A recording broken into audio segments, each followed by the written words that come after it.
اگر آپ high blood pressure کے مریض ہیں تو یہ چیزیں کھانے سے پہلے ذرا ٹھہریں، جان لیں کہ کہیں یہ آپ کی صحت کے لیے خطرناک تو نہیں۔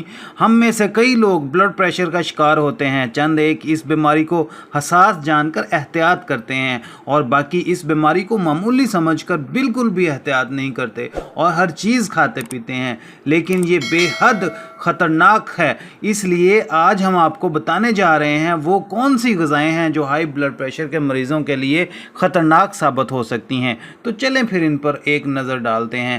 سب سے پہلے بات کر لیتے ہیں نمک کی۔ یہ تو بہت عام سی بات ہے جو سبھی جانتے ہیں کہ ہائی بلڈ پریشر میں نمک کا استعمال سختی سے منع ہوتا ہے، مگر یہ جانتے ہوئے بھی اکثر لوگ کھانے پینے میں نمک کا خیال نہیں کرتے اور پھر بڑا نقصان اٹھا بیٹھتے ہیں۔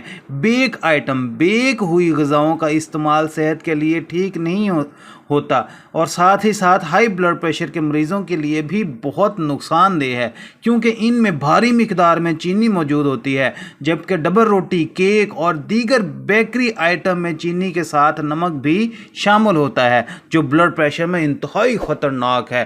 Carbonated drink. High blood pressure میں کاربونیٹڈ ڈرنکس کا استعمال نہیں کرنا چاہیے، کیونکہ ان میں وافر مقدار میں نمکین اجزاء شامل ہوتے ہیں جو دل کے امراض میں مبتلا کر سکتے ہیں۔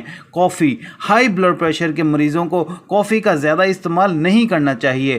جہاں کافی صبح سویرے جگانے کے لیے ایک بہترین مشروب ہے، وہیں اس میں کیفین کی بھی بھرپور مقدار موجود ہوتی ہے جو ہائی بلڈ پریشر کو مزید بڑھاتی ہے۔ اچار کا نام سن کر ہی کھٹے پن کا احساس ہوتا ہے۔ اچار میں امچور اور کھٹائی کے ساتھ ساتھ نمک بھی وافر مقدار میں موجود ہوتا ہے، اس لیے کسی بھی قسم کا اچار استعمال کرنا بھی صحت کے لیے ٹھیک نہیں ہے اور ہائی بلڈ پریشر کے مریضوں کے لیے انتہائی خطرناک ہے۔ ٹماٹو ساس۔ ٹماٹو ساس نمکین بم جیسا سمجھا جاتا ہے۔ اس طرح کے ساس میں نمک کو انہیں خراب ہونے سے بچانے کے لیے وافر مقدار میں استعمال کیا جاتا ہے۔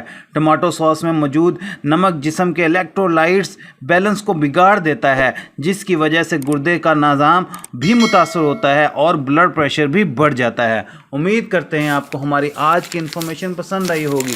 پسند آنے کی صورت میں ہماری ویڈیو کو لائک کر دیں، ہمارے چینل کو سبسکرائب کر دیں۔ ملتے ہیں کسی اگلی ویڈیو میں کسی نئی انفارمیشن کے ساتھ۔ تب تک کے لیے آپ اپنا خیال رکھیے گا اور ہمیں بھی دعاؤں میں یاد رکھیے گا۔ اللہ حافظ۔